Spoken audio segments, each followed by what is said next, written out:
ഇന്നലെ തുടങ്ങിയ തോരാമഴയിൽ പത്തനംതിട്ട ജില്ലയുടെ പല ഭാഗങ്ങളും വെള്ളത്തിനടിയിൽ. റാന്നി ടൗൺ പൂർണ്ണമായും ഒറ്റപ്പെട്ടു. പത്തനംതിട്ട ആറന്മുള പാർത്ഥസാരഥി ക്ഷേത്രത്തിന് ചുറ്റും വെള്ളം കയറി. ജില്ലയിൽ 3 ഇടത്ത് ഉരുൾപൊട്ടി. ലക്ഷങ്ങളുടെ നാശനഷ്ടമുണ്ടായെന്ന് ജില്ലാ ഭരണകൂടം. ദുരിതാശ്വാസ ക്യാമ്പുകൾ തുറന്നു.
ക്യാമ്പുകൾ കോഴഞ്ചേരിയിൽ തന്നെ നമ്മൾ പ്രവർത്തിപ്പിക്കുന്നുണ്ട്. ആറന്മുളയിൽ വേറെ ക്യാമ്പുകൾ പ്രവർത്തിപ്പിക്കുന്നുണ്ട്. എല്ലാവരും ക്യാമ്പുകളിട്ട് മാറ്റിക്കൊണ്ട് എല്ലാ ക്രമീകരണങ്ങളും നടത്തിക്കൊണ്ടിരിക്കുകയാണ്. എല്ലാം ഇപ്പോൾ നിയന്ത്രണ വിധേയമാണ്. ഇപ്പോൾ പക്ഷേ ഇതിന് മുകളിലായിട്ട് ഇനിയൊരു വെള്ളം വന്നാൽ പിന്നെ നമുക്ക് പിടിച്ചാൽ കിട്ടാത്തത്.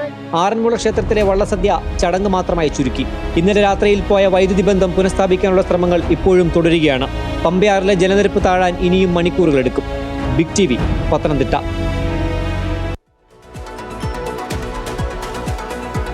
കൂടുതൽ വിവരങ്ങളുമായി റാന്നിയിൽ നിന്ന് അരുൺ രാജ് ഉണ്ട്. അരുൺ, മുൻപ് കണ്ടിട്ടില്ലാത്ത വിധമുള്ള സംഭവങ്ങളാണ് റാന്നിയിൽ നിന്ന് വാർത്തയായി പുറത്തു വന്നുകൊണ്ടിരിക്കുന്നത്. ഈ രാത്രിയിൽ എന്താണ് അവിടുത്തെ സ്ഥിതി? ഇന്നലെ രാത്രിയിൽ പ്രതീക്ഷിക്കാത്ത വിധം മഴ പെയ്തതാണ് ഇത്രയധികം പ്രതിസന്ധി ഉണ്ടായതും ദുരിത പെയ്ത്ത് ഉണ്ടാകുന്നതും. നാശനഷ്ടങ്ങൾ എത്രത്തോളമാണ് ഈ മണിക്കൂറിൽ? അന്ന് 2018-ലും 2019-ലും 2020-ലും ഒക്കെ വലിയ രീതിയിൽ തുടർച്ചയായ ദിവസങ്ങളിൽ മഴ പെയ്തതായിരുന്നു അന്ന് ഈ വലിയ ജലപ്രവാഹത്തിന് കാരണമെങ്കിൽ ഇന്ന് സ്ഥിതി അങ്ങനെയല്ല. ഒരൊറ്റ രാത്രി കൊണ്ട് പെയ്ത മഴ അത് റാന്നിയെ പൂർണ്ണമായും ഒറ്റപ്പെടുത്തി എന്നുള്ളതാണ് യാഥാർത്ഥ്യം. റാന്നിയെ പത്തനംതിട്ട നഗരത്തിൽ നിന്ന് മാറ്റി നിർത്തുന്ന ഒരു സ്ഥലമാക്കി മാറ്റുകയായിരുന്നു. വീടുകളിലെ 2ാം നിലയുടെ പൊക്കം വരേക്ക് വെള്ളം എത്തിയ സ്ഥലങ്ങൾ വരെയുണ്ട്. രാവിലെ നമ്മൾ അവിടേക്ക് എത്തുമ്പോൾ കണ്ട കാഴ്ച, ജനങ്ങൾ ഏതെങ്കിലും തരത്തിൽ ഏതെങ്കിലും മാർഗത്തിൽ കരയിലേക്ക് എത്താൻ വേണ്ടി ശ്രമിക്കുന്നതായിരുന്നു. എന്തായാലും കൂടുതൽ രക്ഷാബന്ധന ബോട്ടുകളടക്കം കൊണ്ടുവന്ന് ഡിങ്കി ബോട്ടുകളും കുട്ടവഞ്ചിയും അടക്കം കൊണ്ടുവന്ന് പരമാവധി ആൾക്കാരെ രക്ഷപ്പെടുത്താൻ കഴിഞ്ഞിട്ടുണ്ട്. നിലവിൽ ഇപ്പോൾ അവിടെ മഴ പൂർണ്ണമായും മാറി നിൽക്കുകയാണ്. ഇപ്പോൾ പൂർണ്ണമായും ശാന്തമായ അന്തരീക്ഷമാണ്. ഈ രീതിയിൽ നാളെ രാവിലെ വരെ തുടർന്നു കഴിഞ്ഞാൽ പമ്പ നദിയിലെ ജലനിരപ്പ് താഴുകയും ഈ ഇപ്പോൾ കെട്ടി നിൽക്കുന്ന വെള്ളം ഉൾവലിയുകയും ചെയ്യും. അല്ല, രാത്രിയിൽ മഴ ഉണ്ടാവുകയാണെങ്കിൽ സ്ഥിതി വീണ്ടും കൂടുതൽ ദുരിതപൂർണ്ണമാകും എന്നുള്ളതാണ് കാലാവസ്ഥാ വകുപ്പും അതുപോലെ തന്നെ ഫയർ ആൻഡ് റെസ്ക്യൂ അധികൃതരെല്ലാം തന്നെ വ്യക്തമാക്കുന്നത്. എന്തായാലും റാന്നിയിൽ ഇപ്പോൾ മഴ മാറി നിൽക്കുന്നു എന്നുള്ളതാണ് ഏറെ ആശ്വാസകരമായ കാര്യം. ഒറ്റപ്പെട്ട സ്ഥലങ്ങളിൽ നിന്ന് പരമാവധി ആൾക്കാരെ മാറ്റി എന്നുള്ളതും ജില്ലാ ഭരണകൂടം ഇതിനോടകം തന്നെ അറിയിച്ചിട്ടുണ്ട്. 3 ഇടത്ത് ഉരുൾപൊട്ടിയിട്ടുണ്ട്. അവിടെ ജാഗ്രതാ നിർദ്ദേശം ഇതിനോടകം തന്നെ പുറപ്പെടുവിച്ചിട്ടുണ്ട്. സമീപ പ്രദേശത്ത് നിന്ന് ആളുകളെ മാറ്റാനുള്ള നിർദ്ദേശവും നേരത്തെ തന്നെ നൽകിയിരുന്നു. ഇതുമായി ബന്ധപ്പെട്ട് ദുരിതാശ്വാസ ക്യാമ്പുകളും വിവിധയിടങ്ങളിൽ ജില്ലയിൽ ആരംഭിച്ചിട്ടുണ്ട്. അതെ അരുൺ, കാസർഗോഡ് മുതൽ പത്തനംതിട്ട വരെയുള്ള ജില്ലകളിൽ മഴ മുന്നറിയിപ്പ് വരുന്നുണ്ട്. ഈ അവസാന നിമിഷങ്ങളിൽ സ്വാഭാവികമായും ഇന്ന് രാത്രിയിൽ എന്തൊക്കെ തരത്തിലുള്ള സുരക്ഷകൾ ഒരുക്കേണ്ട സാഹചര്യമുണ്ട്? ആളുകളെ മാറ്റിപ്പാർപ്പിക്കേണ്ട സ്ഥിതിയുണ്ടോ? ജില്ലാ ഭരണകൂടം എങ്ങനെ ഇടപെടുന്നു? പിന്നെ ഏറ്റവും പ്രധാനപ്പെട്ടത് താങ്കൾ സുരക്ഷിതരാണ് എന്ന് കരുതി തീരത്ത് ഇത് ആറിന്റെയോ ഏതെങ്കിലും തരത്തിൽ ജലവിധാനം ഉള്ളതിന്റെ ഭാഗത്ത് വീടുകളിൽ തന്നെ ഇരിക്കരുത്.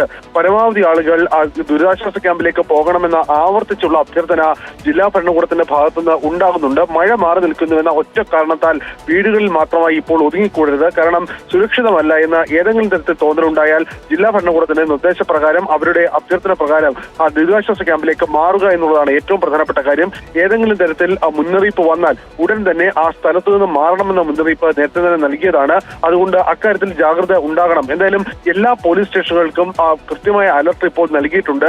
അതേപോലെ തന്നെ തഹസിൽദാർ ഓഫീസുകളടക്കം ഇത് രാത്രിയിലടക്കം ഉണർന്ന് പ്രവർത്തിക്കുന്നുണ്ട്. പത്തനംതിട്ടയിൽ റാന്നി മേഖല, സീതത്തോട് മേഖല, ചിറ്റാർ മേഖലയിലടക്കം വലിയ രീതിയിൽ ഇതിനോടകം തന്നെ ഒരു മൊബിലൈസിംഗ് അടക്കം കൊണ്ടുവന്നിട്ടാണ് ഇതുമായി ബന്ധപ്പെട്ട ക്രമീകരണങ്ങൾ നടത്തിയിരിക്കുന്നത്. എന്തായാലും നിലവിൽ ഏർപ്പെടുത്തിയിരിക്കുന്ന ക്രമീകരണങ്ങൾ അത് പര്യാപ്തമാണ് എന്നുള്ളതാണ് ജില്ലാ ഭരണകൂടം പറയുന്നത്. ഏതെങ്കിലും അത്യാവശ്യ ഘട്ടമുണ്ടായാൽ കൂടുതൽ NDRF യൂണിറ്റ് അടക്കം സ്ഥലത്തേക്ക് എത്തും. ഒരു NDRF യൂണിറ്റ് കൂടി പത്തനംതിട്ടയിലേക്ക് എത്തുന്നുണ്ട്. ആറന്മുളയിലെയും റാന്നിയിലെയും സ്ഥിതിഗതികൾ മാത്രം പരിശോധിച്ചാണ് ഈ കൂടുതൽ യൂണിറ്റിനെ ഇവിടേക്ക് എത്തിക്കുന്നത്. അതുകൊണ്ട് തന്നെ മത്സ്യബന്ധന ബോട്ടുകളും ഇവിടേക്ക് എത്തിച്ചിട്ടുണ്ട്, കൊല്ലത്ത് നിന്നടക്കം. അതുകൊണ്ട് ഏതെങ്കിലും തരത്തിൽ മഴ വീണ്ടും കനക്കുകയാണെങ്കിൽ കൂടുതൽ സ്ഥലങ്ങളിൽ നിന്ന് രക്ഷാപ്രവർത്തനം ഉണ്ടാവുകയും ചെയ്യും.